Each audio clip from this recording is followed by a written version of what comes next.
আল্লাহ কোরআনে কসম কেটেছেন ওয়াল বাহরিল মাসজুদ, ফুটন্ত সাগরের পানির কসম। দুনিয়ার কোনো সাগরের পানি গরম না, সব ঠান্ডা, কিন্তু আল্লাহ বললেন ফুটন্ত টকবকে সাগরের পানির কসম আমি খেলাম। অনেক গবেষণা হলো এই সাগরের পানি নিয়ে। আমেরিকান নেভাল একাডেমির এক চিফ ইঞ্জিনিয়ার উনি বললেন কোরআনে পাওয়া গেল টকবকে সাগরের পানির কসম, কিন্তু সাগরের পানি তো ঠান্ডা, এখানে গরম আসলো কোত্থেকে? আসলে আল্লাহ সাগরের নিচে যে গরম মজুদ রেখে দিয়েছেন ওইটার দিকে খেয়াল করে বলেছে। তো সে গবেষণা করতে চাইলো, দেখি সাগরের ভেতরে আগুন কই আছে। কোরআন যেহেতু বললো টকবকে সাগরের পানির কসম, আসলে কোনো আগুন টাগুন খুঁজে পাওয়া যায় কিনা। সে সাগরের ভেতরে পাইপ ঢুকাতে শুরু করলো, জোড়া লাগিয়ে লাগিয়ে গবেষণা। তো পাইপ যেতে যেতে অনেক সাগরের গভীরতা শেষে তলা পাওয়া গেল। তলার ভেতরে সে ড্রিল করে পাইপ ঢুকাতে লাগলো। সে পেয়ে গেল মাটির স্তর, এরপরে পাললিক শিলার স্তর। পৃথিবীর ভিতরে কিন্তু অনেকগুলো স্তর আছে জানেন। এই যে পানিগুলো আমরা নষ্ট করি, এই পানি কিন্তু খাই, আমাদের পেশাবই আমরা খাই। আমাদের এই প্রস্রাবও যদি পৃথিবীর 4-5টা স্তর শেষে নিচের দিকে চলে যায়, এটা মিনারেল ওয়াটারের মতো হয়ে যায়। এই 4-5টা স্তর মাটির ভেতরে রেখে দিয়েছে কে? পাললিক শিলা, রূপান্তরিত শিলা, আগ্নেয়গিরির শিলা। এরপরে যখন সে পাইপ ঢুকাতে শুরু করেছে, সে দেখতে পেল এই পাইপগুলো গলে গলে গলে গলে পানি হয়ে যায়। এত আগুন, এত গরম। সে অবাক পৃথিবীর ভিতরে এত আগুন আসলো কোত্থেকে। তো এই আগুনের টেম্পারেচারটা কতটুকু পাওয়ারফুল এটা চেক করার দরকার আছে না নাই? সে বলল I need fire proof pipe, bring from America থেকে ফায়ার প্রুফের পাইপ আনো, পরীক্ষা চালায় দেখি। ফায়ার প্রুফের পাইপ আনা হলো, এবার ফায়ার প্রুফের পাইপ ঢুকাইতে শুরু করছে। সাগর শেষে তলা, পাললিক শিলা, রূপান্তরিত শিলা, আগ্নেয়গিরির শিলা। ওই আগ্নেয়গিরির শিলার পরে যখন ফায়ার প্রুফের পাইপ ঢুকাতে শুরু করেছে, যেই পাইপে আগুন ধরে না, সে দেখতে পেল ফায়ার প্রুফের পাইপগুলো গুনে গলে গলে ধোঁয়া আর পানি হয়ে যায়। তাহলে এই সবুজ কার্পেটিং এর নিচে আগুন আছে না নাই? এই আগুন মজুদ করে রেখেছে কে? চলে যেতে হবে, কেউ থাকতে পারবো না। কিন্তু এই জিনিসটা আমাদের স্মরণেই আসে না। এত ব্যস্ততা, এত মায়া জাল, এত মায়ার জালে আমরা আটকে আছি। এত ব্যস্ত লাইফ, সকালবেলা অফিস, বিকেলবেলায় অমুক কাজ, তারপরে অমুক কাজ, একটার পর একটা কাজ চলতেই থাকে। এই ব্যস্ততার কারণে আমাদের জীবনটা সুপার বিজি লাইফ আমরা লিড করছি, আমাদের জন্য সময়ই নাই, কিন্তু চলে যেতে হবে। এজন্য সাইয়েদনা ওমর ফারুক বলছেন মুতু ক্বাবলা আন তামুতু, মরার আগে একবার মরো। হাসিবু ক্বাবলা আন তুহাসাবু আলাইকুম, তোমার হিসাব নেওয়ার আগে তুমি তোমার একবার হিসাব নাও। আমাদের প্রত্যেকের নিজের একটা হিসাব আছে না নাই? কথা বলেন। নিজে খাতা কলমের মধ্যে একটু লিস্ট করবেন যে আমি জীবনে এই ভালো কাজ করেছি, এই খারাপ কাজ করেছি, আসলে আমার অবস্থানটা কই হওয়া উচিত। নিজে খাটের মধ্যে একবার শটাং হয়ে মরার মতো শুয়ে থাকবেন, ভাববেন যে মরে গেছি। ভাবেন না কি হবে? ছেলেমেয়েরা কান্না করবে, আত্মীয় স্বজন কান্না করবে, মাইকে অ্যানাউন্সমেন্ট হবে অমুক এলাকার অমুক ভাই আমাদের মাঝে দুনিয়ায় নাই। বিশাল দেবিদ্বারের ময়দানে আপনার জানাজা হবে, খাটিয়াতে করে নিয়ে যাওয়া হবে। শুয়ে শুয়ে ভাববেন, আগে থেকে খুদে রাখা কবরে আপনাকে ফেলে বাঁশ দিয়ে উপরে মাটি চাপা দিয়ে চলে আসবে। অন্ধকার, শুধু অন্ধকার। এই অন্ধকার যেন শেষ হতে চায় না। This is the nature of life. এই তো জীবন। কথা বলেন ঠিক কিনা? তো এগুলো ভাবার দরকার আছে না নাই? বিশ্বনবী বললেন এই সূরাটা এমন সূরা মানিআতুন মিন আযাবিল কবর। এই সূরা মুলক যারা তেলাওয়াত করবে তাদের কবরে কোনো আযাব হবে। আজকে থেকে সূরাতুল মুলকের তেলাওয়াত করা যাবে? পারা যাবে। আসেন না নিজেদেরকে একটু পরিবর্তন করি, আসেন না নিজেদের আমলের ঝুলিতে আরো কিছু বাড়াই, নিজেদের আমলগুলোকে সুন্দর করি, নিজেদেরকে আর একটু পরিচ্ছন্ন করি। প্রতিদিন রাতে সূরাতুল মুলক তেলাওয়াত করবেন ইনশাআল্লাহ। কইতে পারলেন না? 2 নম্বর ফজিলত শাফাআত লি সাহিবিহা। এই সূরা যারা তেলাওয়াত করবে, এই সূরা তেলাওয়াতকারীর জন্য আল্লাহর কাছে সুপারিশ করবে। 3 নম্বর ফজিলত খাসামাত আন সাহিবিহা। এই সূরাটা কিয়ামতের দিন এই সূরার তেলাওয়াতকারীর পক্ষে আল্লাহর সাথে তর্ক করবে, ডিবেট করবে। কতক্ষণ? হাত্তা আদখালাহুল্লাহুল জান্নাহ, যতক্ষণ না আল্লাহ তাআলা এই লোকটাকে জান্নাতি বলে ঘোষণা না দেয়। আল্লাহ যতক্ষণ অ্যানাউন্স করবে he is from paradise, he will enter the paradise, আমার এই বান্দা জান্নাতে ঢুকবে, এই সার্টিফিকেট দেওয়ার আগ পর্যন্ত এই সূরা সামনে দাঁড়ায় আল্লাহর সাথে তর্ক করতেই থাকবে।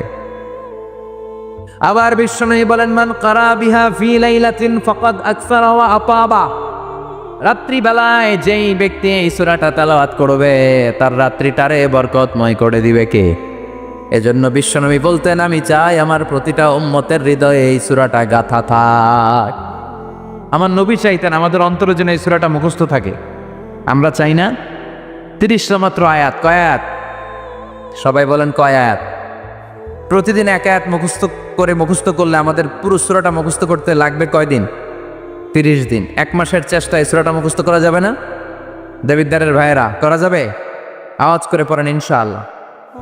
এই সূরার মাহাত্ম্য হচ্ছে, এই সূরা আপনার দৃষ্টিভঙ্গিকে চেঞ্জ করবে, আপনার চিন্তার জগতে আন্দোলন তৈরি করবে, আপনার চোখকে খুলে দিবে, আপনার ঘুমন্ত বিবেককে জাগিয়ে দিবে। বিশেষ করে যারা স্রষ্টা নিয়ে সন্দেহে থাকে তাদের জন্য এটার ভিতরে ডোজ আছে, মেডিসিন আছে। ইয়াং ছেলে পেলে অনেকে আমাদের প্রশ্ন করে, হুজুর আল্লাহরে নিয়ে অনেক প্রশ্ন জাগে, স্রষ্টার অস্তিত্ব নিয়ে, আখেরাত নিয়ে, কবরের জীবন নিয়ে আমাদের প্রশ্নের অভাব নাই, কারণ নাস্তিক্যবাদের ছড়াছড়ি আশেপাশে আছে না নাই? ইয়াং যারা আছে তোমাদেরকে একটা বই পড়ার সাজেস্ট আজকে আমি করে যাই। বইটার নাম অনেকে জানে, প্যারাডক্সিক্যাল সাজিদ। কি নাম? লেখক হচ্ছে আরিফ আজাদ। লেখক কে? আরিফ আজাদ। বইটার নাম প্যারাডক্সিক্যাল সাজিদ।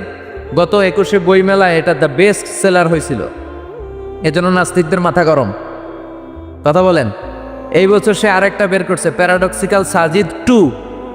এটা গতকাল থেকে বই মেলায় পাওয়া যাচ্ছে, 21শে বই মেলায়।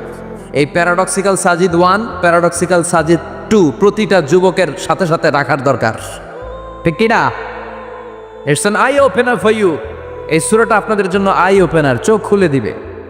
একটু চিন্তা করলেই বুঝবেন যে নাস্তিকদের যুক্তিগুলো খুবই হালকা। ওরা স্রষ্টাকে মানতে চায় না, আল্লাহরে মানতে চায় না। এর কারণ ওরা বলে আনসিন ইজ নাথিং, যেটারে দেখি না ওইটা মানি না। নাজুবিল্লাহ পড়বেন না? কিন্তু ওরা ওদের জীবনে অনেক কিছু দেখে না, ওরা মানে না। কথা কন। আচ্ছা, আপনি আপনার জীবনে সরাসরি চোখ দিয়ে আমেরিকা দেখছেন? কথা কয় না। তা আমেরিকা যে আছে মানেন না? যারা এখনো হজে যান নাই, যারা এখনো যান নাই, কাবা ঘর নিজ চোখে সরাসরি দেখছেন? টিভিতে না, টিভিতে তো সবাই দেখছি, সরাসরি কাবা ঘর দেখছেন? তো আপনি যে দেখেন না, আপনি সৌদি আরব যে আছে, কাবা ঘর যে আছে মানেন না? নাস্তিকরা বাতাস খালি চোখে দেখে না, দেখে, কিন্তু নাস্তিকরা বাতাস মানে না। Why do you believe on that? তো বাতাস মানুষ কেন? তোর দাদা, তোর বাবা কোনোদিন বাতাস দেখছে?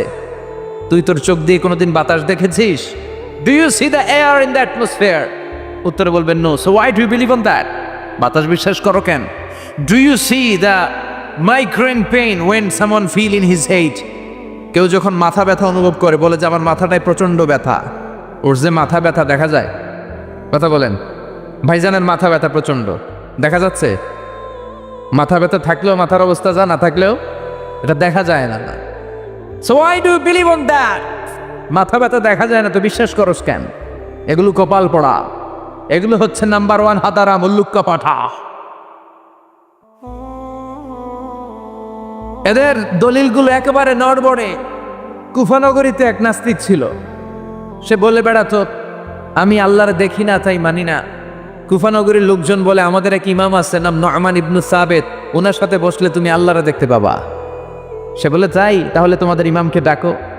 সাইয়েদনা ইমাম আবু হানিফা টাইম দিলেন, এই জুমার দিন, আজকে জুমার দিন না, এই জুমার নামাজের পরে ঠিক ভর দুপুরে 2টায় সবাই আমরা একত্রিত হব। নাস্তিকও আসবে, সাইয়েদনা ইমাম আবু হানিফাও আসবে। জুমার সালাতের পরে লোকের বন্যা বয়ে গেল, বাঁধ ভাঙা জোয়ার, অনেক মানুষ। নাস্তিক এসেছে, লক্ষ লক্ষ লোক এসেছে, আসে নাই ইমাম আবু হানিফা। আসে না আধা ঘন্টা, 1 ঘন্টা, 2 ঘন্টা পরে আসছে। নাস্তিক বলে এই তোমাদের ইমাম, যার কোনো সময়ের জ্ঞানই নাই, এর সাথে কিসের তর্ক? সাইয়েদনা ইমাম আবু হানিফা বলে ইনদি উযর, আমার ওজর আছে। কি ওজর? সাইয়েদনা ইমাম আবু হানিফা বলেন আমি ঘর থেকে বের হয়ে আসার পথে একটা নদী পার হয়ে আসতে হয়। আজকে এসে দেখি নদীর মধ্যে কোনো মানুষ টানুষ নাই, নৌকা নাই, মাঝি নাই, কিচ্ছু নাই। তো হঠাৎ দেখলাম পাশে বিশাল বড় একটা গাছ, এই গাছটা এমনি এমনি 2 ভাগ হয়ে গেল।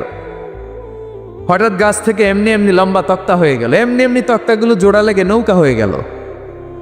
আর নৌকা আমার সামনে আসলো, মাঝি ছাড়া, লগি বৈঠা ছাড়া। আমি নৌকায় যেয়ে বসলাম, নৌকাটা আমার নিয়ে টান দিয়ে সাঁ করে ওপার নিয়ে গেল। তো এই যে এই কাজগুলোর প্রসেসিংগুলো হতে আমার 2 ঘন্টা সময় লেগেছে। নাস্তিক কয় তখন ইমাম গাঞ্জা খাইছে, মাথার তার ছিঁড়া গেছে। নাহলে কোনো সুস্থ মানুষ এ কথা বলতে পারে? এমনি এমনি নাকি গাছ ভেঙে তক্তা হয়, এমনি এমনি নাকি তক্তা লাগে নৌকা হয়, এমনি এমনি নাকি মাঝি ছাড়া নৌকা চলে। সাইয়েদনা ইমাম আবু হানিফা বললেন, এই তো আপনি লাইনে চলে আসছেন, আপনারে বুঝানো এখন আমার খুব সহজ হবে। এমনি এমনি গাছ কাটে না করাত ছাড়া, এমনি এমনি তক্তা জোড়া লাগে না, নৌকা হয় না মিস্ত্রি ছাড়া, এমনি এমনি নৌকা চড়ে না মাঝি ছাড়া। তাহলে এত বিশাল বড় আকাশটা কেমন করে এমনি এমনি হলো? জমিনটা কেমন করে এমনি এমনি হলো? সাগর, মহাসাগর, পাহাড়, মরুভূমি কেমন করে এমনি এমনি হলো? এগুলোর একজন স্রষ্টা আছে না নাই? নাস্তিক কয়, তাই তো, আসলেই তো আমি হাদারাম, আসলেই তো আমি উল্লুক্কা পাঠা। এইভাবে তো আমি কখনো ভেবে দেখি নাই, এইভাবে তো কখনো চিন্তা করি নাই। ও ইমাম, তুমি আমার ঘুমন্ত বিবেককে জাগিয়ে দিয়েছ, তুমি আমার চোখের সামনের পর্দাটা উঠিয়ে দিয়েছ, তুমি আমার দৃষ্টিভঙ্গিকে পরিবর্তন করে দিয়েছ। ও ইমাম, তুমি আমার চোখ খুলেছ, তুমি আমাকে হক চিনতে সাহায্য করেছ। আর দেরি করতে চাই না, আমারে পড়িয়ে দাও লা ইলাহা ইল্লাল্লাহু মুহাম্মাদুর রাসূলুল্লাহ। কালিমা পড়ে মুসলমান হয়ে গেছে। আল্লাহু আকবার পড়েন। এমনি নাস্তিকদের জন্য এই সূরার ভেতরে আল্লাহ তাআলা অনেক দিগদর্শন রেখেছেন, জীবন দর্শন রেখেছেন। আল্লাহ বুঝাতে চান যে গোলাম, আমারে চেনার জন্য, আমারে দেখার জন্য তোর ডক্টরেট ডিগ্রি লাগবে না, তোর ব্যাচেলর ডিগ্রি, মাস্টার্স ডিগ্রি লাগবে না। তুই আমার সৃষ্টির দিকে একটু নজর করে তাকা, একটু ঠান্ডা মাথায় চিন্তা করে দেখ, একটু সাগরের দিকে তাকা, একটু নদীর দিকে তাকা, একটু পাহাড়ের দিকে তাকা। তাকালেই তুই বুঝবি সামওয়ান ইজ কন্ট্রোলিং এভরিথিং। একজন এমডি আছে, ম্যানেজিং ডাইরেক্টর, মহা ব্যবস্থাপক, যিনি গোটা বিশ্বের সব ব্যবস্থাপনার আঞ্জাম দিচ্ছেন। চিল্লায় বলেন ঠিক কিনা? আল্লাহ বলে, তুই সাগরের দিকে তাকা, পাহাড়ের দিকে তাকা, নদীর দিকে তাকা। সাগরের দিকে তাকালে আমি আল্লাহরে খুঁজে পাবি।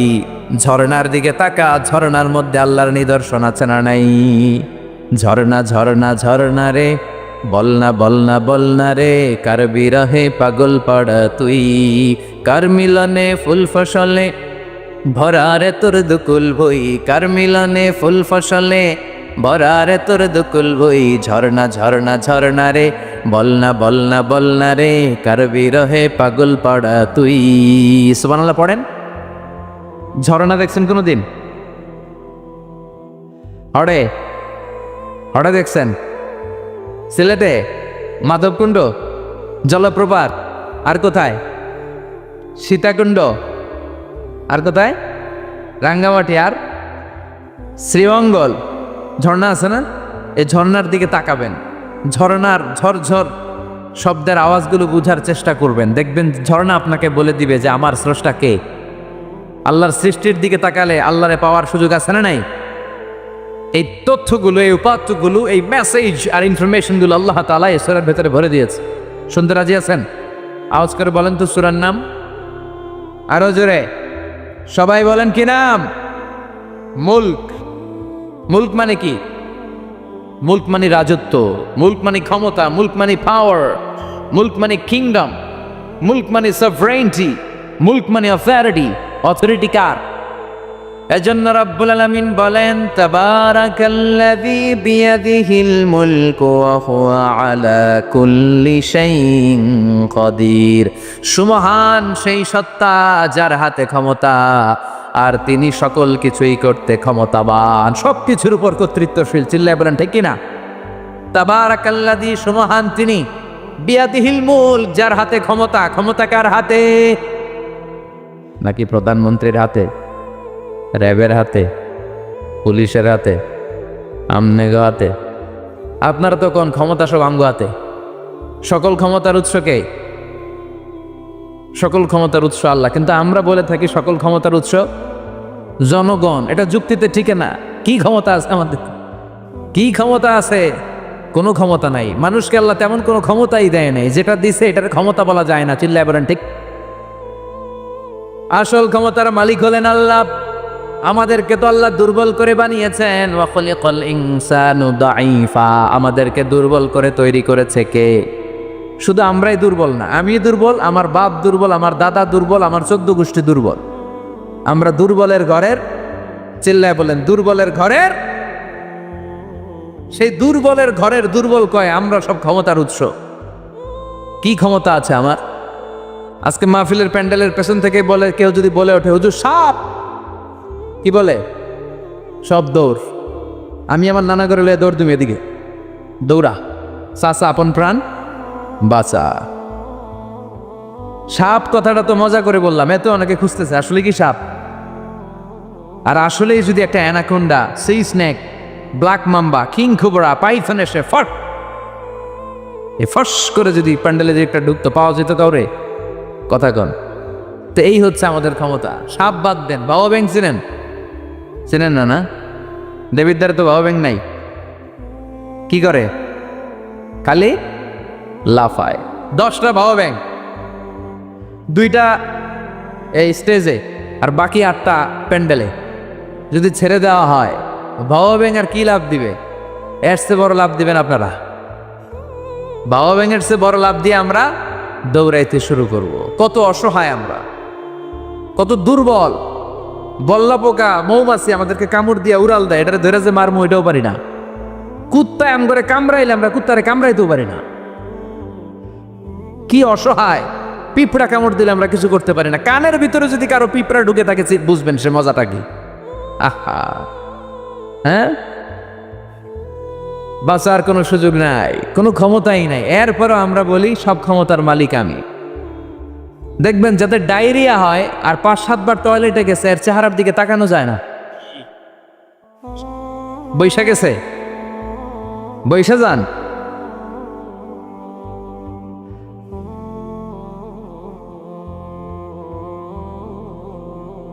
তো এই হইল আমাদের অবস্থা। 5-6 বার টয়লেটে গেলে আর ওর দইরা দাঁড় করানো যায় না। আই মরে যাইও, আরে সবাই মাফ করে দেন, আই আর হাইতেন না, আমি পারবো না, আমার মাফ করে দেন। পারবি না কেন? তুই না ক্ষমতার উৎস। কথা কন। আসলে আমাদের কোনো ক্ষমতা নাই, আমরা দুর্বল। আসল ক্ষমতার মালিক একজন, চিল্লায় বলতে হবে তিনি কে। আমরা যে কত দুর্বল। ন্যাচারাল ক্যালামিটি অর ডিজাস্টার যখন হয়, প্রাকৃতিক দুর্যোগ, তখন নিজের অবস্থা খেয়াল করবেন। বন্যার সময় মানুষের কি অবস্থা হয়, ঠিক কিনা? ভূমিকম্পের সময় কি অবস্থাটা হয় আমাদের। রাত 3টার দিকে যদি ভূমিকম্প হয়, দৌড়, লুঙ্গি পইরা দৌড়, লুঙ্গি ছাড়াও দৌড়, আগে যান বাঁচাও। পাগল হয়ে যায়। বাচ্চাটারে কোলে নিয়ে দৌড়াবো, না স্ত্রীকে ঘুম থেকে জাগাবো, না ভাড়াটিয়াদেরকে উঠাবো, না নিজেই ছাদের উপর থেকে লাফ দেব। ত্রাস, ভয়, ভূমিকম্প, সবাই দৌড়। দেখবেন ভূমিকম্প হইলে বাড়িওয়ালাও দৌড়, ভাড়াটিয়াও দৌড়। নাকি ভাড়াটিয়ারা দৌড়ায়, বাড়িওয়ালারা দৌড়ায় না? কথা কন। ডোনাল্ড ট্রাম্প যে বিল্ডিং এ থাকে, ওইটাতে ভূমিকম্প হইলে ডোনাল্ড ট্রাম্প তো দৌড়াবে না? না, ডোনাল্ড ট্রাম্পও দৌড়াবে। আমি কিছু টেলিভিশনের লাইভ প্রোগ্রাম দেখেছি, ওইখানে উপস্থাপক আর অতিথিরা ক্যামেরা ট্যামেরা মেকআপ টেকআপ নিয়ে বসছে। একটু পরে শুরু হয়েছে ভূমিকম্প, মাইক থুইয়া দিয়া উপস্থাপক দৌড়। তো যেহেতু মেকআপ টেকআপ একেবারে ক্যামেরা ট্যামেরা সব সেটিং, অতিথিরা ওঠে না, একটু পরে আবার নাড়াচাড়া, এবার অতিথিও দৌড়। বাঁচার জন্য সব দৌড়। এই হচ্ছে আমাদের ক্ষমতার দৌড়াত্ম। এরপরও আমরা বলি আমরা নাকি ক্ষমতার উৎস। তুফান হলে, এইখানে একটা তুফান হলে 70 কিলোমিটার বেগের জাস্ট বাতাসটাকে যদি আল্লাহ এর তীব্রতা যদি বাড়িয়ে দেয়, সব দৌড় আমরা। কথা কন। আল বাহরু জুনদুম মিন জুনুদিল্লাহ, আর রিহু জুনদুম মিন জুনুদিল্লাহ। বাতাস আল্লাহর সৈনিক, আগুন আল্লাহর সৈনিক, তুফান আল্লাহর সৈনিক। চিল্লা এখন ঠিক কিনা? 2004 সালের সুনামির কথা ভুলে গেছেন? ইন্দোনেশিয়া একটা প্রদেশ আছে, বান্দা আছে, এক ধাক্কায় 3 লক্ষ সাগরের ভেতরে। জাপানের কান্টো শহরে 1 লক্ষ না, একটা ধাক্কায়, কয়েক সেকেন্ডের ব্যবধান। একটু আগে নাচানাচি করতেছিল, ধুম্মা চলে ধুম, একটু পরে সব হয়ে গেছে ধুম ধুম। একেবারে সাইজ করে ফেলছে কে? আহা, কোনো ক্ষমতা নাই। ক্ষমতার মালিক কে?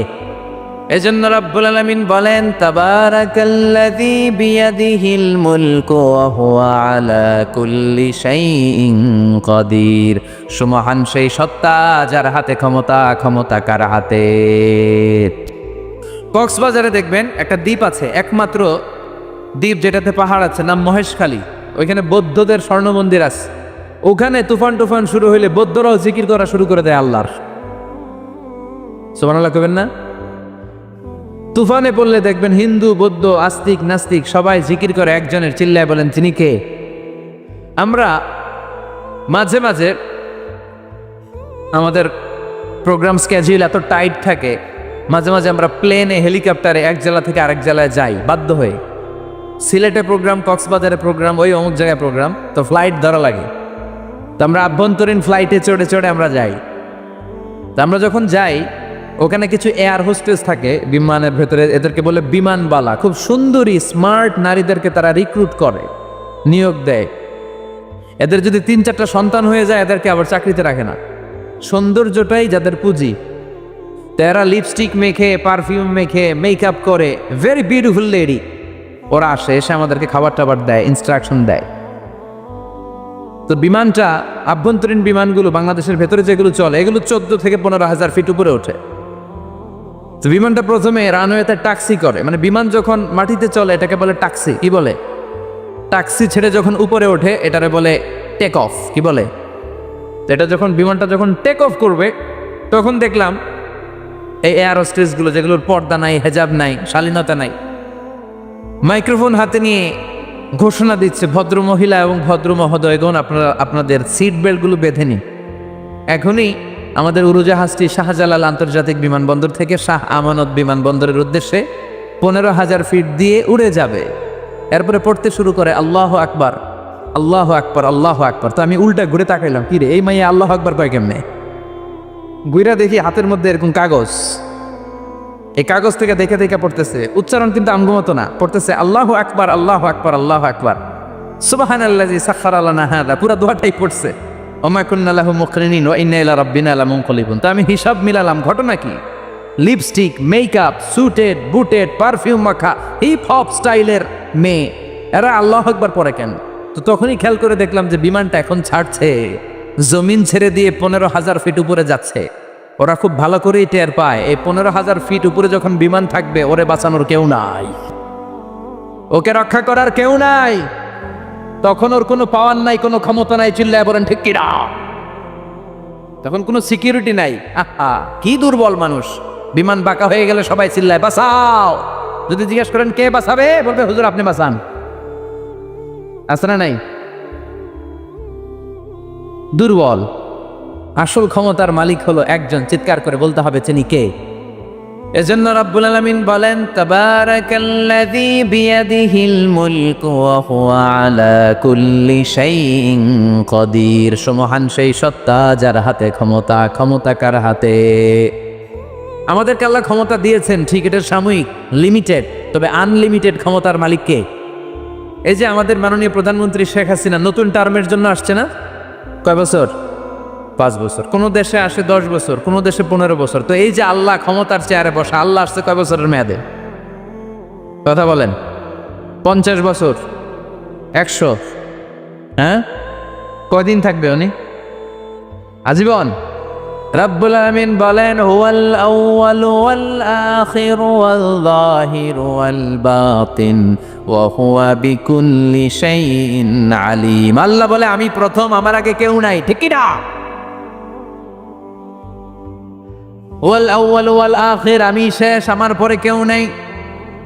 আমি প্রকাশ্য, আমি গোপন, সূচনাহীন, অতীতকাল থেকে আমি আল্লাহ ক্ষমতার চেয়ারে বসা, সীমাহীন, ভবিষ্যৎহীন, শেষহীন, ভবিষ্যৎ পর্যন্ত ক্ষমতার চেয়ারে বসে থাকবে কে?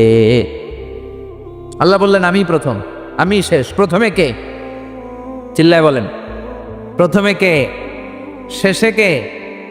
প্রথমে আল্লাহ আল্লাহ, শেষেও আল্লাহ আল্লাহ, আকাশে আল্লাহ আল্লাহ, জমিনে আল্লাহ আল্লাহ। সবাই পড়েন, প্রথমে আল্লাহ আল্লাহ, শেষেও আল্লাহ আল্লাহ, আকাশে আল্লাহ আল্লাহ, জমিনে আল্লাহ আল্লাহ। নিখিল জাহান গায়ে গুণগান, তার নামে গায় আমরাও গাহি তাআলা, হামদে বারি তাআলা, হামদে বারি তাআলা, হামদে বারি তাআলা। সুবহানাল্লাহ পড়েন। তিনিই প্রথম, তিনিই শেষ, তিনি চিরকাল ক্ষমতার চেয়ারে বসে থাকবেন। চিল্লায় বলেন ঠিক কিনা? আবার পৃথিবীতে অনেক দেশে দেখবেন ডেমোক্রেটিক সিস্টেমে ক্ষমতায় আসে, মানে ভোটে জিতে, যেমন আমাদের দেশ। তা আল্লাহও তো ভোটে জিতে আসছে না? আল্লাহ ভোটে জিতে আসছে। অনেক দেশে মোনার্কি সিস্টেম, মানে রাজতন্ত্র, রাজার পোলা রাজা, আল্লাহর বাপ ছিল রাজা, এই জন্য আল্লাহও রাজা। এরকম আল্লাহ চিরকাল আজীবনের মেয়াদ নিয়ে তিনি ক্ষমতার চেয়ারে বসা। চিৎকার করে বলেন ঠিক কিনা? আবার পৃথিবীর অনেক দেশে দেখা যায় আন্দোলন করে সরকারকে ক্ষমতার চেয়ার থেকে নামানো যায় কি যায় না? পৃথিবীতে এরকম হয়েছে না অনেক জায়গায়? আন্দোলনের ঠেলায় সরকার কয় আমি নাই। আবার মাঝে মাঝে মিলিটারি কু হয়, সেনা বিদ্রোহ, জানেন না আপনারা? তা আমরা পৃথিবীর 700 কোটি মানুষ সবাই মিলে যদি আল্লাহর বিরুদ্ধে আন্দোলনে নেমে যায়, তাইলেই তো আল্লাহর ক্ষমতা শেষ যাবে না? 700 কোটি মানুষ মিলেও পারা যাবে না। আচ্ছা, জিন জাতি যদি বলে ও মানুষেরা তোদের সাথে আমরাও আছি, মানুষ জিন ভাই ভাই, আল্লাহর আর রক্ষা নাই, আল্লাহর গদি শেষ। আচ্ছা, ফেরেশতারাও যদি বলে ও মানুষ ও জিনেরা তোগুলোকে আমরাও আছি, 3 দলীয় মহাজোট, আল্লাহর চেয়ার উল্টে যাবে নাকি? কথা বলেন। আল্লাহ বলেন ওয়ালাম ইয়াকুল্লাহু শারীকুম ফিল মুলক, আমার ক্ষমতায় কোনো পার্টনার নাই। কুলিল্লাহুম্মা মালিকাল মুলক, আমি ক্ষমতার মালিক, এই ক্ষমতা কেউ ছিনায় নিতে পারবে না। গোটা বিশ্বের সবাই মিলে যদি আমার বিরুদ্ধে আন্দোলন করিস, আমার ক্ষমতার 1 ইঞ্চিও কমবে না। চিল্লায় বলেন ঠিক কি না? সে আল্লাহ বললেন তাবারাকাল্লাযী বিয়াদিহিল মুলকু ওয়া হুয়া আলা কুল্লি শাইইন কাদির। সুমহান সেই সত্তা যার হাতে ক্ষমতা, ক্ষমতা কার হাতে? ওয়া হুয়া আলা কুল্লি শাইইন কাদির, তিনি সব বিষয়ে ক্ষমতাবান। ফাআলুল লিমা ইউরিদ, যা চান তিনি তাই করতে পারেন। তিনি কে? তিনি পাহাড়কে দরিয়া করতে পারেন, দরিয়াকে পাহাড় করতে পারেন, ধনীরে গরিব বানাতে পারেন, গরিবরে ধনী বানাতে পারেন, সম্মানিতকে অপমানিত করতে পারেন, অপমানিতকে সম্মানিত করতে পারেন। চিৎকার করে বলেন ঠিক কিনা? তিনিই ক্ষমতার মালিক। সকল ক্ষমতার উৎস হচ্ছেন তিনি। সকল ক্ষমতার উৎস আমরা জনগণ। আর কোনোদিন বলবেন দেবিদ্বারের ভাইরা? তাহলে চিল্লায় বলেন তো সকল ক্ষমতার উৎস কে? আল্লাহ সকল ক্ষমতার উৎস। এর কিছু দূর পরে আল্লাহ বলেন ওয়ালাকাদ যায়্যানাস সামাআদ দুনিয়া বিমাসাবিহা ওয়া জাআলনাহা রুজুমান লিশ-শায়াতিন। আমি প্রথম আকাশের মহাশূন্যটাকে আলো দিয়ে, তারা দিয়ে সুশোভিত করেছি। আবার এই তারা দিয়ে আমি জিনদেরকে আঘাত আর প্রহারের ব্যবস্থাও করেছি। সুবহানাল্লাহ পড়েন। অনেক লম্বা কথা, আমি সংক্ষেপে মেসেজগুলো আপনাদের কাছে পৌঁছে দিই। আল্লাহ বলেন আমি প্রথম আকাশের মহাশূন্যটাকে তারা দিয়ে সাজিয়েছি। I have beautified the closure sky with light, candle and stars. মাথা উপরের দিকে তুললে আমরা যেটা দেখি এটা কি? আসলে এটা আকাশ না, এটা মহাশূন্য। এটা কি? আকাশ অনেক উপরে, আমরা খালি চোখে যা দেখি এটা প্রথম আকাশের মহাশূন্য। এই প্রথম আকাশের মহাশূন্যের অনেক উপরে প্রথম আকাশ, তারপরে দ্বিতীয় আকাশের মহাশূন্য, তারপরে দ্বিতীয় আকাশ, তারপরে তৃতীয় আকাশের মহাশূন্য, তারপরে তৃতীয় আকাশ। একটার চেয়ে আরেকটা বড়। সুবহানাল্লাহ পড়েন। কত বড়? আপনার এই হাতের আংটিটা, সাহারা মরুভূমির নাম শুনছেন? পৃথিবীর সবচেয়ে ছোট মরুভূমি, তাই না? তাইলে বড়। এই বিশাল সাহারা মরুভূমিতে যদি আপনার এই হাতের আংটিটা আপনি ছুঁড়ে ফেলে দেন, এই সাহারা মরুভূমির তুলনায় আপনার আংটি যত ছোট, আল্লাহর দ্বিতীয় আকাশের তুলনায় আল্লাহর প্রথম আকাশটা ঠিক তত ছোট। একটার চেয়ে একটা বড়, একটার চেয়ে একটা বড়। আর আমরা মনে করি কত বিশাল জায়গা নিয়ে আমরা বসে আছি। এই যে দেবিদ্বার প্রপারের আজকের এই প্যান্ডেলের এই পরিবেশটা অনেক বড় মনে হচ্ছে না তাকালে? পুরো দেবিদ্বারের তুলনায় এই প্যান্ডেলটা কত ছোট, কল্পনা করা যায়? দেবিদ্বার হচ্ছে কুমিল্লার 16টা থানার একটা, তাই না? থানা। কুমিল্লা হচ্ছে বাংলাদেশের 64 জেলার একটা। এরকম 64টা জেলা মিলে আমাদের সুজলা সুফলা শস্য শ্যামলা ডিজিটাল বাংলাদেশ। এই বাংলাদেশ হচ্ছে পৃথিবীর সবচাইতে বড় দেশ। কি বড় না? কত ছোট জানেন? মানচিত্রের মধ্যে বাংলাদেশ এটা লেখার জায়গা পাওয়া যায় না। বাংলা BANG পরে ইন্ডিয়ার উপরে, মাঝখানে LA পরে। এই দুনিয়ার সুখ আনন্দকে নষ্ট করে দেয় বার্ধক্য। মানুষ বুড়ো হতে চায় না, দেখবেন যে দাড়ি যার একটু সাদা হয়ে গেছে কত ভাবে ওইটার একটু লুকিয়ে রাখার ট্রাই করে, আছে না নাই? হ্যাঁ, এটারে কলপ দেয়, এটারে কেউ মেহেদি দেয়, এটারে কেউ কেটে কুটে। এই যে আমারও তো পাকতেছে এদিক দিয়ে, এ তো আজ থেকে 5 বছর আগেও তো কুচকুচে দাড়ি ছিল, চুল ছিল, রং ভরা যৌবন জম ধরে শেষ। এই তো জীবন, this is the circle of life, এটাই লাইফ। এই যে পাকতেছে এইখানে, এইখানে পাকতেছে, দিস ইজ লাইফ। তো মানুষ বুড়ো হতে চায় না। এখন দেখবেন যে অনেক শ্যাম্পু বেরোইছে, শ্যাম্পু অ্যান্টি এজিং শ্যাম্পু। কি এজিং? Anti aging. ক্রিম বের হয়েছে, ক্রিম, অ্যান্টি এজিং ক্রিম। এটা বলে অ্যাট্রাকশন লাগায় আর কি, যেটা মাখলে মানুষ আর বুড়ো হয় না। এই শ্যাম্পু দিলে মানুষ আর বুড়ো হয় না। ভারতের একজন ধনকুবের আছে, নাম শুনেছেন না? মুকেশ আম্বানি। ওনার স্ত্রী নীতা আম্বানি, আমি একটা নিউজে দেখলাম যে তিনি গোল্ড ওয়াটার খেয়েছেন। এক বোতল গোল্ড ওয়াটারের দাম মোস্ট লাইকলি $60,000, $60,000 এক বোতল গোল্ড ওয়াটার। কেন? এটা খেলে বার্ধক্যের ছাপ নাকি চেহারায় লাগে না। কিন্তু মানুষ যতই বয়স ধরে রাখতে চাক এই দুনিয়ার জমিনে, সে কি তার বয়স লুকাতে পারে? আমার কলিজা টুকরা সিলেট, আওয়াজ করে বলেন, এই দুনিয়ার জীবনে বয়সকে ধরে রাখা যাবে? আপনি অমর হবেন জান্নাতে, চির সুস্থ হবেন জান্নাতে। আপনি যদি চির যৌবন থাকতে চান, চির যুবক, এটা পাবেন জান্নাতে। সুবহানাল্লাহ বলেন। ওই জান্নাতে আপনি যেতে চান তো? চান? এভাবে বিশ্বনবী উম্মতের সামনে জান্নাতকে চিত্রায়িত করেছেন, পোর্ট্রে করেছেন। এজন্য বিশ্বনবীর বৈশিষ্ট্য দিয়েছেন আল্লাহ তাআলা মুবাশশিরা, মুবাশশিরাম বিল জান্নাহ। নবী হে, আপনি জান্নাতের সুসংবাদদাতা। আওয়াজ করে পড়তে হবে আল্লাহু আকবার।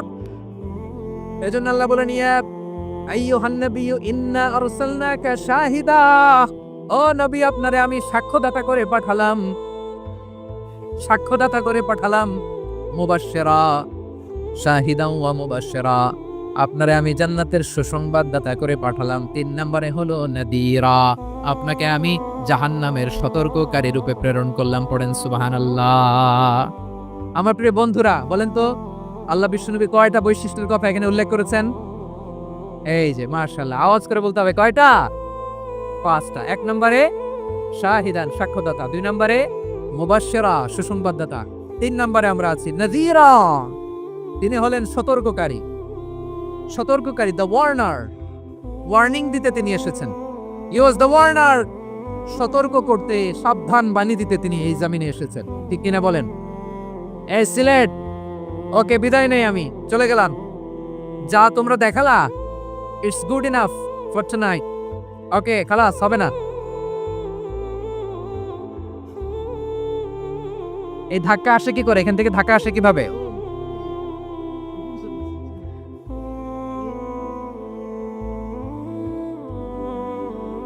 কোরআনের মজলিসে এরকম ডিস্টার্ব করতো যারা আবু জাহেলের সাঙ্গপাঙ্গ এরা।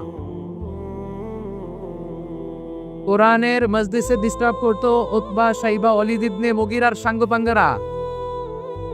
তোমরা তো শাহজালালের উত্তরসূরি, শাহ কোরআনের উত্তরসূরি, তো তোমরা এরকম করলে হবে? এইখানে জায়গা নাই, বসতে পারি না, দেখি না, এগুলো তো আমি জানি। এই মাইন্ডসেট নিয়েই তো পাবলিক ইভেন্টে আসতে হবে। গত 2টা প্রোগ্রামে তোমরা দেখছো না কত লক্ষ লোক হয়েছে? ধাক্কায় অনেকে ব্যথা পেয়েছে, আহত হয়েছে। It's very common, very simple. এগুলো মাথায় নিয়ে আসতে হবে। আল্লাহর রাস্তায় আর কয়েকটা মিনিট, আর 2টা মিনিট আমাকে দাও। বসো বসো বসো।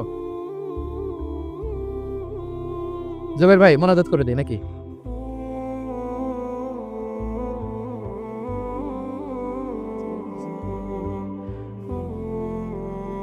মাশাআল্লাহ, হ্যাঁ ঠিক আছে।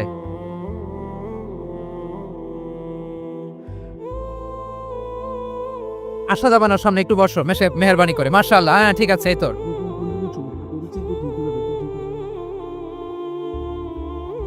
মাশাআল্লাহ, মাশাআল্লাহ, হ্যাঁ ঠিক আছে। এই তো হয়ে গেছে, দেখেছি, তোমাদেরকে দেখেছি। আমার দোয়া যদি চাও, স্টপ রাইট নাও, স্টপ। হয়েছে, হ্যাঁ দেখেছি তো তোমাকে, দেখেছি, স্টপ। মাশাআল্লাহ, বসো বসো, হ্যাঁ হয়েছে, ঠিক আছে ঠিক আছে ঠিক আছে। মাশাআল্লাহ, এই তো ভেরি গুড, ঠিক আছে, বসো বসো। এই তো বসে গেছে, বসো। মাশাআল্লাহ, হ্যাঁ দেখেছি, সবাইকে দেখেছি। বসো, এখন বসতে হবে। আলোচনার মাঝখানে দাঁড়িয়ে হাত তুললে তো হবে না, বসতে হবে। হ্যাঁ মাশাআল্লাহ, পেয়েছি পেয়েছি, ঠিক আছে। মাশাআল্লাহ মাশাআল্লাহ মাশাআল্লাহ, এই এনার্জিগুলো ধরে রাখো। এই শাহজালালের উর্বর জমিনে ইসলাম কায়েমের জন্য এই এনার্জিগুলোকে কাজে লাগাতে হবে। হ্যাঁ ঠিক আছে, বসো বসো। হ্যাঁ ঠিক আছে, মাশাআল্লাহ। এই যে আমার কলিজার টুকরা ভাইরা, একটা বার এদেরকে কিছু বলা লাগলো না, এদেরকে কিছু বলা লাগলো না। এই যে জেনজি, কিছু বলা লাগলো না। মাশাআল্লাহ, হ্যাঁ ঠিক আছে ঠিক আছে ঠিক আছে ঠিক আছে ঠিক আছে, মাশাআল্লাহ। 10 মিনিট আলোচনার পরেই দাঁড়ায় এরা ভালোবাসা প্রকাশ করতে চায়। শুরুতেই তো শুভেচ্ছা জানিয়ে ভালোবাসা জানালাম, ভালোবাসা নিলাম দিলাম, খালাস এখানেই শেষ। হ্যাঁ ঠিক আছে, বসো। বিশ্বনবীকে আল্লাহ তাআলা সাক্ষ্যদাতা করে প্রেরণ করলেন, জান্নাতের সুসংবাদদাতা করে প্রেরণ করলেন, জাহান্নামের ব্যাপারে সতর্ককারী করে প্রেরণ করলেন। 3 নম্বর বৈশিষ্ট্য হচ্ছে জাহান্নামের ব্যাপারে সতর্ককারী। রব্বুল আলামিন বলেন, তাবারাকাল্লাযী নাযালাল ফুরকানা আলা আবদিহি লিয়াকুনা লিল আলামিনা নাযীরা। বরকতময় সেই সত্তা যিনি ফুরকানকে মানে কোরআনকে তার বান্দার উপর নাজিল করেছেন, যাতে করে বিশ্বনবী গোটা মানব মণ্ডলীর জন্য সতর্ককারী হতে পারেন। সুবহানাল্লাহ। বিশ্বনবী সবাইকে সতর্ক করতে এসেছে, আমার প্রিয় সিলেটের ভাইয়েরা, নাকি শুধু আমাদেরকে? মুসলিম অমুসলিম, আস্তিক নাস্তিক, মুমিন কাফের, সবার জন্য তিনি সতর্ককারী। সুবহানাল্লাহ পড়েন। সূরা আলাক নাজিল হলো, তারপর সূরা মুদ্দাসসির নাজিল হলো। আল্লাহ বলেন, ইয়া আইয়ুহাল মুদ্দাসসির কুম ফাআনদির, কুম ফাআনদির, stand up and warn your people. বিশ্বনবী ওহির ভার সহ্য করতে না পেরে কাঁপুনি এসে গেল, শীত লাগছিল, তিনি চাদর গায়ে দিলেন। আল্লাহ বললেন, ইয়া আইয়ুহাল মুদ্দাসসির, হে চাদরওয়ালা, কুম ফাআনদির, স্ট্যান্ড আপ, ফাআনদির, ওয়ার্ন করো, সতর্ক করো। সুবহানাল্লাহ। ওই যে বিশ্বনবী স্ট্যান্ড আপ দাঁড়ালেন আর সতর্ক শুরু করলেন, এন্তেকালের আগ পর্যন্ত আর বসতে পারেন নাই। ওই যে দাঁড়ালেন, দাঁড়িয়েই রইলেন, উম্মাকে সতর্ক করেই গেলেন, করতেই থাকলেন। আওয়াজ করে পড়েন আল্লাহু আকবার। ওয়া আনদির আশিরাতাকাল আকরাবিন যখন নাজিল হলো, বিশ্বনবী সাফা পাহাড়ের চূড়ায় উঠে গেলেন, ডাকতে আরম্ভ করলেন, ও আমার বংশের লোকেরা, ও আমার সম্প্রদায়ের লোকেরা, আমি যদি বলি পাহাড়ের পেছনে একদল ঘোড়সওয়ার তোমাদেরকে আক্রমণ করার জন্য রেডি হয়ে আছে, ও আমার মক্কাবাসী, আমার কথা তোমরা বিশ্বাস করবা নাকি? সবাই এক বাক্যে বলে দিল, বিশ্বাস করো। সুবহানাল্লাহ।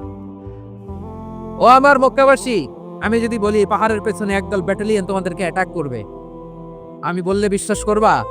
মক্কাবাসী কি উত্তর দিয়েছিল জানেন? এত হেভি ওয়েটফুল একটা কথা বলেছিল। তারা বলেছিল, অবশ্যই বিশ্বাস করব, কারণ মা জাররাবনা আলাইকা ইল্লা সিদকা, আমরা জীবনে কোনোদিন তোমার মুখে মিথ্যা শুনি নাই। সুবহানাল্লাহ কইবেন না? ও মিয়া, যে এলাকায় আপনি জন্মগ্রহণ করলেন, আপনার শৈশব, কৈশোর, আপনার তারুণ্য, আপনার যৌবন যেখানে কাটালেন, ওই এলাকার লোকেরা যদি এক বাক্যে বলে, তুমি যা বলবা তাই বিশ্বাস করব, কারণ তোমার তো মিথ্যা কইতে শুনি নাই। মা জাররাবনা আলাইকা ইল্লা সিদকা, we have never ever witnessed a single lie from you, আমরা জীবনে একটা মিথ্যা তোমার মুখ থেকে শুনি নাই। সুবহানাল্লাহ বলেন। দেখেন, এই কথার মাধ্যমে এক বাক্যে বিগত 40 বছরের সার্টিফিকেশন হয়ে গেছে। কথা বলেন ঠিক কিনা? বিগত 40 বছর আমার নবী মক্কায় কেমন লাইফ লিড করেছেন, এক বাক্যে সার্টিফিকেশন, মা জাররাবনা আলাইকা ইল্লা সিদকা।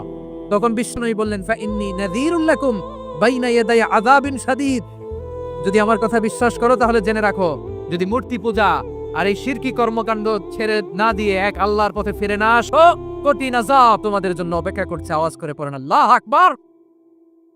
ফাইন্নী নাযীরুল লাকুম বাইনা ইয়াদাই আযাবিন শাদীদ, ভয়ঙ্কর তোমার শাস্তি তোমাদের জন্য অপেক্ষা করেছে, আমি সেই শাস্তির সতর্কতা দিতে এসেছি। তাহলে বিশ্বনবীর আরেকটা বৈশিষ্ট্য, তিনি সতর্কতাকারী। সুবহানাল্লাহ, তিনি সতর্ককারী। উম্মাহকে রিমাইন্ডার দিতে এসেছেন, ওয়ার্নিং দিতে এসেছেন। আবার জাহান্নামীরা যখন জাহান্নামে যাবে, ফেরেশতারা ডেকে বলবে, ও কপাল পোড়া জাহান্নামীরা, জাহান্নামে কেন ঢুকলা? দুনিয়ার বুকে কি তোমাদেরকে সতর্ক করার জন্য কেউ আসে নাই? কুল্লামা উলকিয়া ফিহা ফাউজুন সাআলাহুম খাযানাতুহা আলাম ইয়াতিকুম নাযীর। সুবহানাল্লাহ পড়েন।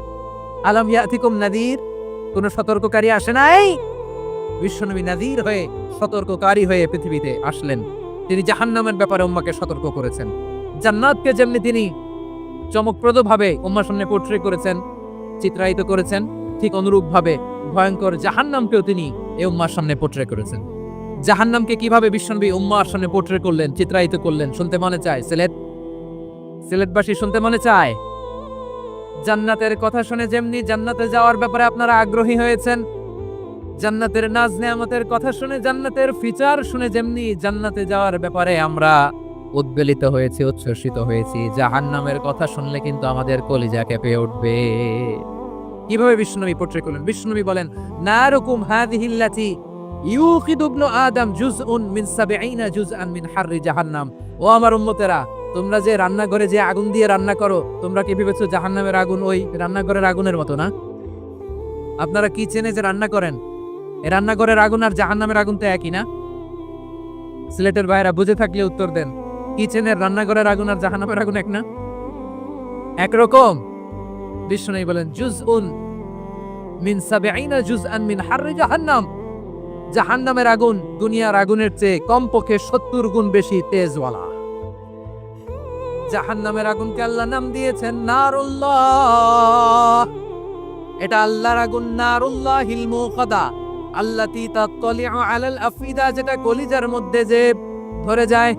দুনিয়ার আগুন হাতে লাগলে হাত জ্বলে, পায়ে লাগলে পা জ্বলে। জাহান্নামের আগুন দেহের যেই জায়গায় লাগুক না কেন, সাথে সাথে কলিজাটা জ্বলে ছাই হয়ে যাবে। নারুল্লাহিল মুকাদা আল্লাতী তাত্তালিউ আলাল আফিদা, জাহান্নামের আগুন গায়ে লাগলে আপনার কলিজা পুড়ে ছাই হয়ে যাবে। ওই জাহান্নামে আমরা যেতে চাই? আমরা তো সবাই মিলে নাশিদ গাইলাম, জান্নাতে আমরা একা যাব না, সবাই মিলে যাব। ওই জাহান্নাম থেকেও সবাই মিলে বাঁচার দরকার আছে না নাই? কি ভয়ঙ্কর শাস্তির বর্ণনা যে বিশ্বনবী দিয়েছেন, এত বিস্তর আলোচনার সুযোগ আমার নাই। আমি শুধু সবচেয়ে হালকা পাতলা, দ্য লাইট পানিশমেন্ট, সবচেয়ে হালকা শাস্তি কি হবে এটা বলবো। বিষ্ণুই বলেন, ইন্না আহওয়ানা আহলিন নারি আযাবান ইয়াউমাল কিয়ামাতি লারাজুলুন তুদাউ ফি আখমাসি কদামাইহি জামরাতান ইয়াগলি মিনহুমা দিমাগু। জাহান্নামের সবচেয়ে হালকা আযাব কি হবে শুনুন। সবচেয়ে ভারী না হালকা? সবাই বলুন, জাহান্নামের সবচেয়ে কঠিন আযাব না হালকা? জাহান্নামের সবচাইতে হালকা আযাব হলো ওই ব্যক্তির আযাব যার পায়ে দুটো জাহান্নামের আগুনের জুতা পুড়িয়ে দেয়া হবে। ওই আগুনের উত্তাপে তার মাথার মগজগুলো ভাতের মারের মতো টপ টপ টপ টপ করে বেয়ে বেয়ে পড়বে। নাউজুবিল্লাহ পড়বেন না? আচ্ছা প্রিয় সিলেট, আওয়াজ করে বলেন, এইটা যদি সবচেয়ে লাইট পানিশমেন্ট হয়, সবচেয়ে হালকা পাতলা সহনীয় আযাব যদি হয়, তাহলে ভয়ঙ্করতম আযাবের কি অবস্থা হবে? আমরা কি ওই জাহান্নামে যেতে চাই? জাহান্নামের অবস্থা এত ভয়ঙ্কর হবে, জাহান্নামের ভেতরে লক্ষ লক্ষ কোটি কোটি কাফির মুশরিককে দেওয়ার পরেও জাহান্নাম বলবে হালমিম মাজিদ, আরো আছে নাকি, আরো দাও। কোটি কোটি কাফেরের দল, মুশরিকের দল, সীমা লঙ্ঘনকারী দল, তাদেরকে যখন জাহান্নামে ফেলা হবে, বড় বড় পাথরখণ্ড জাহান্নামে ফেলা হবে, তারপরও জাহান্নাম বলবে হালমিম মাজিদ, আরো আছে নাকি, দাও, আরো দাও, আরো দাও। আমার ক্ষুধা নিবারণ হয় নাই।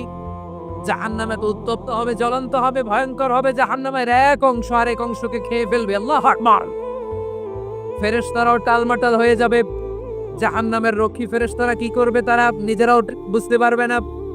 কোটি কোটি মুশরিক কাফেরদেরকে জাহান্নামে নিক্ষেপ করার পরেও জাহান্নাম ঠান্ডা হবে না, শান্ত হবে না, বলবে হাল মিন মাজিদ, আরো আছে নাকি, আরো দাও। তখন আল্লাহ তাআলার কুদরতি পা জাহান্নামের ভেতরে ঢুকিয়ে দিবেন। সুবহানাল্লাহ পড়তে পারলেন না মজা করে? কোনো কিছুতেই যখন জাহান্নামকে শান্ত করা যায় না, আল্লাহ তাআলা তার কুদরতি পা জাহান্নামে ঢুকিয়ে দিবেন। দেওয়ার সাথে সাথে জাহান্নাম থেকে আওয়াজ আসবে, কত কত বিইজ্জাতিকা ওয়া বিকাদরিক, আল্লাহ বিইজ্জাতিকা ওয়া বিকারামিক, আল্লাহ আপনার ইজ্জতের কসম, যথেষ্ট হয়েছে, এনাফ এনাফ, আর লাগবে না। সুবহানাল্লাহ বলেন। ওই ভয়ঙ্কর জাহান্নামে আমরা যেতে চাই কেউ? আমরা সব সময় ওই জাহান্নাম থেকে আল্লাহর কাছে পানাহা চাই। আওয়াজ করে বলেন ঠিক কি না? বিশ্বনবী সব সময় আল্লাহর কাছে আল্লাহর জান্নাত চাইতেন, আল্লাহর জাহান্নাম থেকে পানাহ চাইতেন। তিনি বলতেন, আল্লাহুম্মা ইন্না নাসআলুকাল জান্নাতা ওয়া নাউযু বিকা মিনান নার। আল্লাহ তোমার কাছে জান্নাত চাই, তোমার জাহান্নাম থেকে পানাহ চাই। আবার আমরা যখন দোয়া পড়ি, আমরা পড়ি রব্বানা আতিনা ফিদ দুনিয়া হাসানাতাও ওয়া ফিল আখিরাতি হাসানাতাও ওয়াকিনা আযাবান নার। আল্লাহ দুনিয়ার কল্যাণ দাও, আখিরাতের কল্যাণ দাও, জাহান্নামের আগুন থেকে বাঁচিয়ে দাও, পড়ে আমিন। ওয়াকিনা আযাবান নার মানে কি? আল্লাহ তুমি আমাদেরকে বাঁচাও আগুনের শাস্তি থেকে। এটা বিশ্বনবীর সবচেয়ে প্রিয় দোয়া ছিল। নবী যখন তাওয়াফ করতেন, প্রতিটা তাওয়াফে তিনি এই দোয়াটা পড়তেন। রুকনে ইয়ামানি থেকে হাজরা আসওয়াদে যখন তিনি যেতেন, এই দোয়াটা পড়তেন, রব্বানা আতিনা ফিদ দুনিয়া হাসানা ওয়া ফিল আখিরাতি হাসানা ওয়া কিনা আযাবান নার। আল্লাহ দুনিয়ার কল্যাণ দাও, আখিরাতের কল্যাণ দাও। আল্লাহ জাহান্নামের আগুনের শাস্তি থেকে তুমি আমাদেরকে বাঁচাও। আওয়াজ করে সবাই পড়ুন আমিন। তাহলে বিশ্বনবী ওই জাহান্নামের ব্যাপারে আমাদেরকে সতর্ক করেছেন, এজন্য আল্লাহ তাআলা বিশ্বনবীর নাম দিয়েছেন নাযীর, সতর্ককারী, ওয়ার্নার। আল্লাহ বলেছেন, নবী আপনারে আমি শাহিদ মানে সাক্ষ্যদাতা বানালাম, মুবাশশিরান আপনারে আমি সুসংবাদদাতা বানালাম, নাযীরা আপনারে আমি সতর্ককারী বানালাম। 4 নম্বরে ওয়া দাঈয়ান ইলাল্লাহি বিইذনিহি, আপনারে আমি দাঈ ইলাল্লাহ বানালাম। সুবহানাল্লাহ পড়েন। আপনাদের মনোযোগ আছে না গেছে? মাশাআল্লাহ মনোযোগ আছে তো? আমি তো ভাবছি বোরিং হয়ে গেছে। স্লোগান দিতে মন চাচ্ছে। Okay, slogan is on.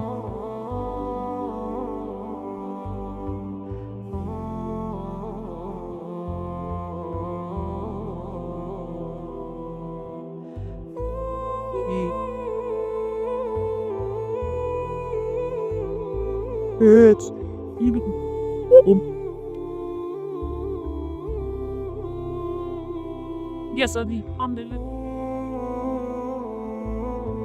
মাশাআল্লাহ মাশাআল্লাহ। হ্যাঁ ঠিক আছে, আর কয়েক মিনিট। ঠিক আছে, আমার দিকে তাকাও, সাউন্ড হবে না, আমার দিকে তাকাও। বৈশিষ্ট্য কয়টা সবাই বলেনি? 5 আঙ্গুল এরকম উঁচু করে আওয়াজ করে আমাকে দেখিয়ে বলো তো বৈশিষ্ট্য কয়টা? বলে ফেলেছি কয়টা? রইল কয়টা? 4 নম্বরে দাঈয়ান ইলাল্লাহ, সবচেয়ে গুরুত্বপূর্ণ পয়েন্ট। আমার দিকে তাকাও, আমার সাথে কানেক্ট করো। অনেক কিছু বলার আছে, আমার দিকে তাকাও। দাঈয়ান ইলাল্লাহ, বিশ্বনবীকে আল্লাহ তাআলা দায়ী করে পাঠিয়েছেন। বিশ্বনবী কি মানব মণ্ডলীকে নিজের দিকে ডাকে? দুনিয়ার দিকে ডাকে? কার দিকে ডাকে? দাঈয়ান ইলাল্লাহ বিইذনি, আল্লাহর আদেশে আমি আপনাকে দায়ী করে পাঠিয়েছি। বিশ্বনবী মানব মণ্ডলীকে আল্লাহ তাআলার দিকে ডাকতেন।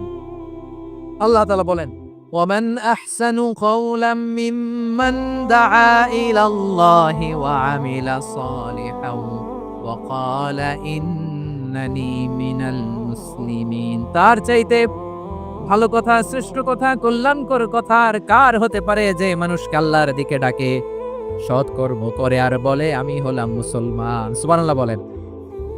এবং এই যে দাওয়াতি কাজ বিশ্বনবী করবেন, এটার একটা মেথডোলজি আছে। বিশ্বনবী কিভাবে দাওয়াতি কাজ করবেন উম্মার মাঝে, এটাও আল্লাহ তাআলা দাওয়া মেথডোলজি তিনি শিখিয়ে দিলেন। তিনি বললেন, উদউ ইলা সাবিলি রাব্বিকা বিল হিকমাতি ওয়াল মাউইযাতিল হাসানাতি ওয়াজাদিলহুম বিল্লাতী হিয়া আহসান। নবী হে, আপনি মানুষকে আপনার রবের দিকে ডাকুন প্রজ্ঞার সাথে, বিচক্ষণতার সাথে, সুন্দর কথামালা দিয়ে, উপদেশ দিয়ে। আর যদি আল্লাহর দ্বীন প্রচার করতে যে কারো সাথে তর্ক করতে হয়, সর্বোত্তম পন্থায় সেই তর্ক করেন। পড়েন সুবহানাল্লাহ। এই জায়গাটাতে এরকম কেন হইল? শুরুতে তো এটা ছিল না। এখন আইন শৃঙ্খলা বাহিনী তোমাদের সাথে লাঠি চার্জ করবে, ধাক্কাধাক্কি করবে, তোমরা আমার সাথে এটা হবে এরকম? দেখছেন যাবো কই? এদেরকে নিয়ে যাবো কই? তোমরা তো ব্যথা পাবা, ব্যথা পাবা তো। বসো না, বসো না, সবাই বসতে পারলে তোমাদের কি? বসো বসো। এটা এটা এটা আমি এখন পরিকল্পিত কিছু হতে পারে এই ধারণাও করতে হবে আমাদের। লক্ষ লক্ষ মানুষ বসে আছে, তোমরা একটু শান্ত হবে না? হ্যাঁ বসো। আর 2টা মিনিট একটু কোঅপারেট করো। 2 মিনিট, 2 মিনিট একটু কোঅপারেট করো। জি জি পুলিশ ভাইরা, হ্যাঁ আস্তে আস্তে, জি বসে বসে যাবে। হ্যাঁ ঠিক আছে, 2 মিনিট, 2 মিনিট।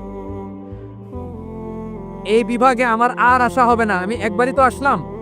সো যা বলার তো আমি এখনই বলতে হবে, এমন না যে আমি আবার সুনামগঞ্জে আসবো, হবিগঞ্জে আসবো। খুবই গুরুত্বপূর্ণ কয়েকটা কথা আমি রাখবো তোমাদের সামনে। বসো, শেষ করে দিব। এই তো আর 10 মিনিট সময় আছে আমার হাতে। বসো। মাশাআল্লাহ, এই ঠিক আছে, বসো বসো বসো। প্রিয় ভাইয়েরা, উদউ ইলা সাবিলি রাব্বিকা বিল হিকমা, আমরা হিকমতের সাথে দাওয়াতি কাজ করতে চাই। হিকমা মানে কি? হিকমা মানে হচ্ছে knowledge plus common sense equals to হিকমা।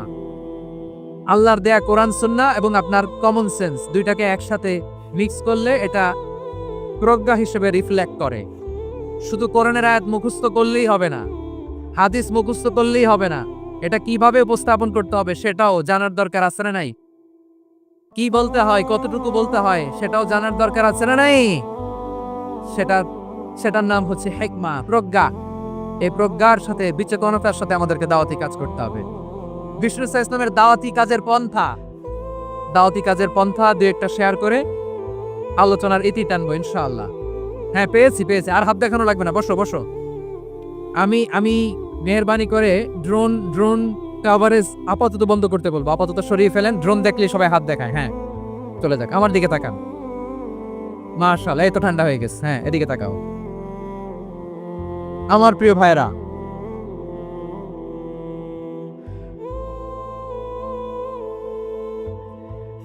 দাওয়াতি কাজ কিভাবে করতে হবে এদিকে তাকান। এইদিকে। হ্যাঁ,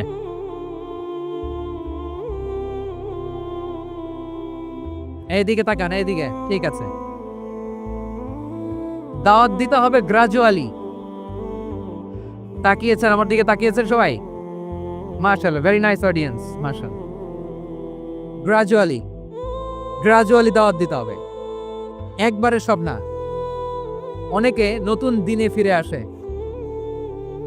আজীবন খারাপ কাজ করেছে, অন্যায় অবিচার জুলুম করেছে, তার জন্য দিনে ফেরার রাস্তা খোলা আছে না নাই? সে যখন ইসলামে আসে একবারে আপনি সব চাপিয়ে দেবেন না। নতুন কেউ দিনে ফিরেছে, ইসলাম মানতে চায়, আপনি যদি বলেন তোর 5 ওয়াক্ত নামাজ পড়তে হবে, রোজা রাখতে হবে, তাহাজ্জুদ পড়তে হবে, তোর দাড়ি নাই কেন, তুই তো জাহান্নামে যাবি, এরকম অনেকে বলে কি বলে না? বলা যাবে না, এগুলো বলবেন না। দাওয়াত দিতে হবে গ্রাজুয়ালি, ধীরে ধীরে মানুষকে বোঝাতে হবে। এটা কি কোরআনের মাজলিসের পরিবেশ হইল? এই সিলেট, এই তোমরা তো আগের 2 প্রোগ্রামকে ছাড়াই গেলা। বসো না, একটু শান্ত হয়ে বসো না, একটু শান্ত হও, একটু স্থির হও না, একটু শান্ত হও না। শান্ত হয়ে যাচ্ছে। হ্যাঁ, ঠিক আছে। তোমাদেরকে বারবার থামানোর কথা বলা না লাগলে আমি এখন আখিরি মোনাজাত দিয়ে দিতে পারতাম। ডেফিনেটলি আমরা এখন মোনাজাতে মুভ করতে পারতাম।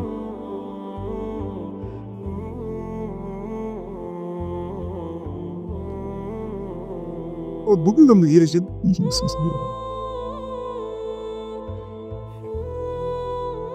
পুরো লক্ষ মানুষ, আমি তো দেখতে পাচ্ছি কত লক্ষ লোক হয়েছে একটা জায়গায়, কোনো সমস্যা নাই। এখানে কয়েকশো ছেলে পেলে এই ধাক্কা ধাক্কি।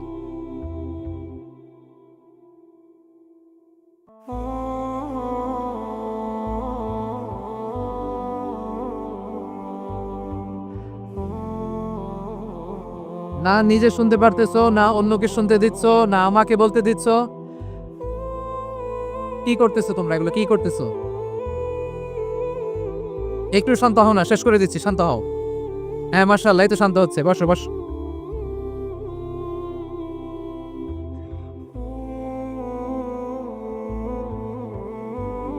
ঠিক আছে, হ্যাঁ ঠিক আছে, না শান্ত হয়ে যাবে, মাশাআল্লাহ। হ্যাঁ,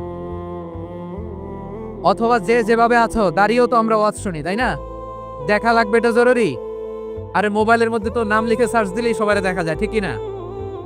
মোবাইলে দেখছো না, আমারে দেখছো না, তো হয়েছে তো, খালাস।